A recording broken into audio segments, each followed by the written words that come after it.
ಎಲ್ರಿಗೂ ನಮಸ್ಕಾರ. ನೀವು ನೋಡ್ತಾ ಇದ್ದೀರಾ ಟಿವಿ ವಿಕ್ರಮ. ನಾನು ಮುಮ್ತಾಜ್ ಅಬ್ದುಲ್ ನೆಲೆಡ್ಕ. ನೀವೇನು ಟಿವಿ ವಿಕ್ರಮವನ್ನು ಸಬ್ಸ್ಕ್ರೈಬ್ ಮಾಡದೇ ಇದ್ದಲ್ಲಿ ದಯವಿಟ್ಟು ಈ ಕೂಡಲೇ ಟಿವಿ ವಿಕ್ರಮವನ್ನು ಸಬ್ಸ್ಕ್ರೈಬ್ ಮಾಡಿ, ಹಾಗೆ ಬೆಲ್ ಐಕಾನ್ ಅನ್ನು ಕ್ಲಿಕ್ ಮಾಡೋದನ್ನ ಮರಿಬೇಡಿ. ವೀಕ್ಷಕರೇ, ನಾವೆಲ್ಲರೂ ಇವತ್ತು ವಕ್ಫ್ ತಿದ್ದುಪಡಿ ಬಗ್ಗೆ ಮಾತಾಡ್ತಾ ಇದ್ದೀವಿ. ಮಧ್ಯರಾತ್ರಿ ಲೋಕಸಭೆಯಲ್ಲಿ ಬಿಲ್ ಪಾಸ್ ಆಗುತ್ತೆ, ಮಧ್ಯರಾತ್ರಿ ರಾಜ್ಯಸಭೆಯಲ್ಲೂ ಕೂಡ ಬಿಲ್ ಪಾಸ್ ಆಗುತ್ತೆ. ಈಗ ನೋಡಿದ್ರೆ ರಾಷ್ಟ್ರಪತಿ ದ್ರೌಪದಿ ಮುರ್ಮು ಅವರು ಕೂಡ ಈ ತಿದ್ದುಪಡಿಗೆ ತಮ್ಮ ಒಪ್ಪಿಗೆಯನ್ನ ನೀಡಿರೋದ್ರಿಂದ ನಮ್ಮ ದೇಶದಲ್ಲಿ ವಕ್ಫ್ ತಿದ್ದುಪಡಿ ಮಸೂದೆ ಅಧಿಕೃತವಾಗಿ ಜಾರಿಗೆ ಬಂದಿದೆ ಅಂತ ಹೇಳಬಹುದು. ಆದರೆ ಈ ಸಂದರ್ಭದಲ್ಲಿ ಈ ವಕ್ಫ್ ತಿದ್ದುಪಡಿಗೆ ನಮ್ಮ ಕರ್ನಾಟಕ ಬಹಳ ಮುಖ್ಯವಾದಂತಹ ಪಾತ್ರವನ್ನ ವಹಿಸಿದೆ ಅನ್ನುವಂಥದ್ದನ್ನ ನಾವಿಲ್ಲಿ ಮರಿಬಾರದು. ಅದರಲ್ಲೂ ಕರ್ನಾಟಕದ ಒಬ್ಬ ಮುಸಲ್ಮಾನ ಕೂಡ ಬಹಳ ಮಹತ್ತರ ಪಾತ್ರವನ್ನ ಇದರಲ್ಲಿ ನಿರ್ವಹಿಸಿದ್ದಾರೆ ಅಂತ ಅಂದ್ರೆ ನಂಬುತ್ತೀರಾ? ನಂಬಲೇಬೇಕು. ಹಾಗಾದ್ರೆ ಅದು ಯಾರು? ವಕ್ಫ್ ತಿದ್ದುಪಡಿ ಹೋರಾಟದಲ್ಲಿ ನಮ್ಮ ಕರ್ನಾಟಕದ ಪಾತ್ರ ಏನಿತ್ತು? ನಮ್ಮ ಕರ್ನಾಟಕದವರ ಪಾತ್ರ ಏನಿತ್ತು? ಇವೆಲ್ಲವನ್ನ ಇವತ್ತಿನ ಈ ಕಾರ್ಯಕ್ರಮದಲ್ಲಿ ನಾವು ನೋಡ್ತಾ ಹೋಗೋಣ. ವೀಕ್ಷಕರೇ, ರಾಷ್ಟ್ರ ಮಟ್ಟದಲ್ಲಿ ವಕ್ಫ್ ತಿದ್ದುಪಡಿ ವಿಚಾರ ಮುನ್ನೆಲೆಗೆ ಬರ್ತಾ ಇದ್ದ ಹಾಗೇನೆ ಅದರ ಜೊತೆಗೆ ಮುನ್ನೆಲೆಗೆ ಬಂದಂತಹ ಒಂದು ಹೆಸರು ಅಂತ ಅಂದ್ರೆ ಅದು ನಮ್ಮ ಕರ್ನಾಟಕದ ಅನ್ವರ್ ಮಾಣಿಪ್ಪಾಡಿ. ವಿಪರ್ಯಾಸ ಅಂದ್ರೆ ಇವತ್ತು ವಕ್ಫ್ ತಿದ್ದುಪಡಿ ಬಗ್ಗೆ ಮಾತಾಡ್ತಾ ಇರುವಂತಹ ರಾಜ್ಯ ಬಿಜೆಪಿ ಅವತ್ತು ಅಧಿಕಾರ ಸಿಕ್ಕಾಗಲೂ ಕೂಡ ಮುಖ್ಯಮಂತ್ರಿ ಆಗಿದ್ದಂಥವರು ಇದೇ ಅನ್ವರ್ ಮಾಣಿಪ್ಪಾಡಿ ಅವರ ವರದಿಗೆ ಪೂರಕವಾಗಿ ಯಾವ ಸಹಾಯ ಹಸ್ತವನ್ನು ಕೂಡ ಚಾಚಿರಲಿಲ್ಲ. ಅನ್ವರ್ ಮಾಣಿಪ್ಪಾಡಿ ಅವರು ದಶಕಗಳ ಕಾಲ ತಮ್ಮ ವರದಿಗೆ ಶಾಸನಸಭೆಯ ಸಮ್ಮತಿ ಕೊಡಿಸೋದಕ್ಕೆ ಅಂತ ಎಲ್ಲಿಲ್ಲದ ಹೋರಾಟವನ್ನು ನಡೆಸ್ತಾರೆ. ಅಲ್ಪಸಂಖ್ಯಾತ ಆಯೋಗದ ಅಧ್ಯಕ್ಷರಾಗಿದ್ದಂತಹ ಸಂದರ್ಭದಲ್ಲಿ ಅನ್ವರ್ ಮಾಣಿಪ್ಪಾಡಿ ಅವರು ಮುಖ್ಯಮಂತ್ರಿ ವಕ್ಫ್ ಆಸ್ತಿ ರಕ್ಷಣೆಗೆ ಸಂಬಂಧಿಸಿ ವಿಸ್ತೃತ ವರದಿಯನ್ನು ಕೂಡ ನೀಡುತ್ತಾರೆ. ಇನ್ನು ಅವರು ಸಲ್ಲಿಸಿದಂತಹ ಭ್ರಷ್ಟರ ಪಟ್ಟಿಯಲ್ಲಿ ನಮ್ಮ ರಾಜ್ಯದ ಕಾಂಗ್ರೆಸ್ನ ಹಿರಿಯ ನಾಯಕರಾದಂತಹ ಮಲ್ಲಿಕಾರ್ಜುನ ಖರ್ಗೆ ಅವರಾಗಿರಬಹುದು, ಸಿಎಂ ಇಬ್ರಾಹಿಂ ಅವರಾಗಿರಬಹುದು, Roshan Baig, N A Haris, C K. Jaffer Sharief, Tanveer Sait ಇವರೆಲ್ಲರೂ ಸೇರಿದ ಹಾಗೆ ಹಲವಾರು ಹಿರಿಯ ರಾಜಕಾರಣಿಗಳ ಹೆಸರು ಕೇಳಿ ಬರುತ್ತೆ. ಅಷ್ಟೇ ಅಲ್ಲ, ಅವರ ವರದಿ ನಮ್ಮ ಕರ್ನಾಟಕ ವಕ್ಫ್ ಮಂಡಳಿಯಲ್ಲಿ ನಡೀತಾ ಇದ್ದಂತಹ ಆ ಭ್ರಷ್ಟಾಚಾರ ಆಗಿರಬಹುದು, ಇನ್ನು ನಿರ್ವಹಣಾ ವೈಫಲ್ಯ ಆಗಿರಬಹುದು, ಇವೆಲ್ಲದರ ಬಗ್ಗೆ ಗಂಭೀರವಾದಂತಹ ಆರೋಪವನ್ನು ಕೂಡ ಮಾಡುತ್ತೆ. ಆ ವರದಿಯ ಪ್ರಕಾರ ಅನ್ವರ್ ಮಾಣಿಪ್ಪಾಡಿ ಅವರ ಆ ವರದಿಯ ಪ್ರಕಾರ ವಕ್ಫ್ ಮಂಡಳಿ ಅರ್ಧಕ್ಕಿಂತ ಹೆಚ್ಚು ಭೂಮಿ ಅಂದ್ರೆ ಸುಮಾರು 54,000 ಎಕರೆಯಲ್ಲಿ 27,000 ಎಕರೆಯನ್ನ ದುರುಪಯೋಗ ಮಾಡಿಕೊಂಡಿದೆ. ಇದರ ಅಂದಾಜು ಮೌಲ್ಯ 2 ಟ್ರಿಲಿಯನ್ ರೂಪಾಯಿ ಅಂತ ಅವರು ಉಲ್ಲೇಖ ಮಾಡ್ತಾರೆ. ವೀಕ್ಷಕರೇ, ವಕ್ಫ್ ಆಸ್ತಿ ವಿಚಾರದಲ್ಲಿ ಅನ್ವರ್ ಮಾಣಿಪ್ಪಾಡಿ ಅವರು ತಮ್ಮ ಸಮುದಾಯದ ಹಿರಿಯ ನಾಯಕರು ಬೆದರಿಕೆಯನ್ನ ಹಾಕಿದ್ರು ಕೂಡ ಯಾವುದಕ್ಕೂ ಕುಗ್ಗದೆ ತಮ್ಮ ವರದಿಗೆ ನ್ಯಾಯವನ್ನ ಒದಗಿಸಿ ಕೊಡಲೇಬೇಕು, ಏನು ಅನ್ಯಾಯ ನಡೀತಾ ಇದೆ ಅದು ನಿಲ್ಲಲೇಬೇಕು ಅಂತ ರಾಜ್ಯದ ಮೂಲೆ ಮೂಲೆ ಸುತ್ತುತ್ತಾರೆ, ತಮ್ಮ ಚಪ್ಪಲಿ ಸವಸ್ತಾರೆ. ಅದೆಷ್ಟೋ ಕಾನೂನು ಹೋರಾಟವನ್ನ ಅವರು ವೈಯಕ್ತಿಕವಾಗಿ ನಡೆಸ್ತಾರೆ. ಮಾನ ನಷ್ಟ ಮೊಕದ್ದಮೆಗಳನ್ನ ಹಾಕಿಸ್ಕೊಂಡು ಕೋರ್ಟ್ಗೆ ಅಲಿದಾಡ್ತಾರೆ. ಒಟ್ಟಾಗಿ ಹೇಳೋದಾದ್ರೆ ತಮ್ಮದೇ ಸಮುದಾಯದವರ ವಿರೋಧದ ನಡುವೆ ಕೂಡ ವಕ್ಫ್ ಹೆಸರಲ್ಲಿ ನಡೀತಾ ಇರುವಂತಹ ಆ ಭ್ರಷ್ಟ ಚಟುವಟಿಕೆ ತನಿಖೆ ಆಗಲೇಬೇಕು. ಅದಕ್ಕೆ ಸರಕಾರಿ ಸಮಿತಿ ರಚನೆ ಆಗಲೇಬೇಕು.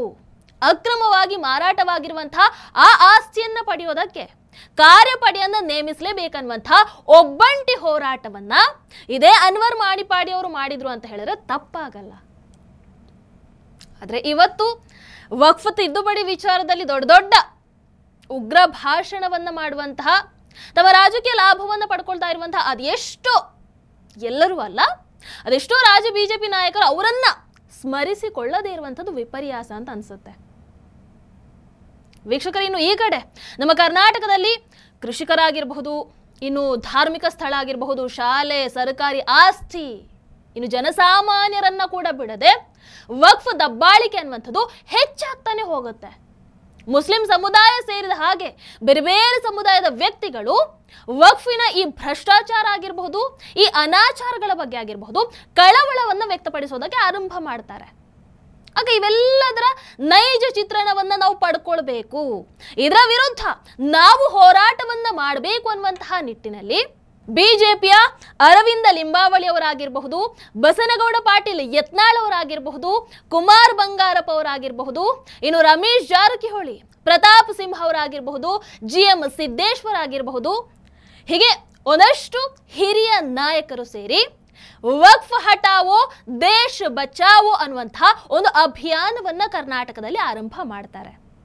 ಬೀದರ್, ಬಳ್ಳಾರಿ, ಕಲಬುರಗಿ, ಬಾಗಲಕೋಟೆ, ಯಾದಗಿರ್, ವಿಜಯಪುರ, ರಾಯಚೂರು ಸೇರಿದ ಹಾಗೆ 10 ರಿಂದ 11 ಜಿಲ್ಲೆಯಾದ್ಯಂತ ಇವರು ಪ್ರವಾಸವನ್ನು ಕೂಡ ಕೈಗೊಳ್ಳುತ್ತಾರೆ. ವೀಕ್ಷಕರೇ, ವಕ್ಫ್ ಹಟಾವೋ ದೇಶ ಬಚಾವೋ ಅಭಿಯಾನ ನವೆಂಬರ್ 25, 2024ರಲ್ಲಿ ಆರಂಭ ಆಗುತ್ತೆ. ಸಾವಿರಾರು ರೈತರು, ಧಾರ್ಮಿಕ ನಾಯಕರು, ನಾಗರಿಕರು, ಮುಸಲ್ಮಾನರು ಸೇರಿದ ಹಾಗೆ ಎಲ್ಲರೂ ಕೂಡ ಈ ಅಭಿಯಾನಕ್ಕೆ ತಮ್ಮ ಬೆಂಬಲವನ್ನ ಸೂಚಿಸ್ತಾರೆ. ವಕ್ಫ್ ಅತಿಕ್ರಮಣದ ಕುರಿತು ದೂರನ್ನ ಸ್ವೀಕಾರ ಮಾಡೋದಕ್ಕೆ ಒಂದು ವಾರ್ ರೂಮ್ ಅನ್ನು ಕೂಡ ಆ ಮೂಲಕ ಸ್ಥಾಪನೆ ಮಾಡ್ತಾರೆ. ಕೇವಲ 10 ದಿನದಲ್ಲಿ 4500ಕ್ಕೂ ಹೆಚ್ಚು ದೂರು ಈ ವಾರ್ ರೂಮ್ ಮೂಲಕ ದಾಖಲಾಗತ್ತೆ. ವೀಕ್ಷಕರೇ, ಈ ವಕ್ಫ್ ಹಟಾವೋ ದೇಶ ಬಚಾವೋ ಅಭಿಯಾನದ ಮೂಲಕ ಬಹಳಷ್ಟು ಹಗರಣಗಳು ಕೂಡ ಬೆಳಕಿಗೆ ಬರ್ತಾ ಹೋಗುತ್ತವೆ. ಕಲಬುರಗಿಯಲ್ಲಿ 500 ವರ್ಷಗಳ ಇತಿಹಾಸ ಇರುವಂತಹ ಶ್ರೀ ಶಿವಯೋಗಿ ಮಹಂತೇಶ್ವರ ಮಠ ಆಗಿರಬಹುದು, ಇನ್ನು ಬೀದರ್ನಲ್ಲಿ 26 ಎಕರೆ ಭೂಮಿ ಸ್ವಾಧೀನ ಆಗಿರಬಹುದು, 960 ಎಕರೆ ಭೂಮಿ ಸ್ವಾಧೀನ ಆಗಿರಬಹುದು, ಯಾದಗಿರಿಯ ಶಾಪುರ ಗ್ರಾಮದಲ್ಲಿ ಸರ್ವೆ ನಂಬರ್ 50ರ ಭೂಮಿ ಸ್ವಾಧೀನ ಆಗಿರಬಹುದು, ಇನ್ನು ರಾಯಚೂರಲ್ಲಿ ವಕ್ಫ್ ಆಸ್ತಿ ಕಬಳಿಕೆ ಬಗ್ಗೆ ಮುಸ್ಲಿಂ ಸಮುದಾಯದವರೇ ದೂರನ್ನ ದಾಖಲು ಮಾಡುತ್ತಾರೆ.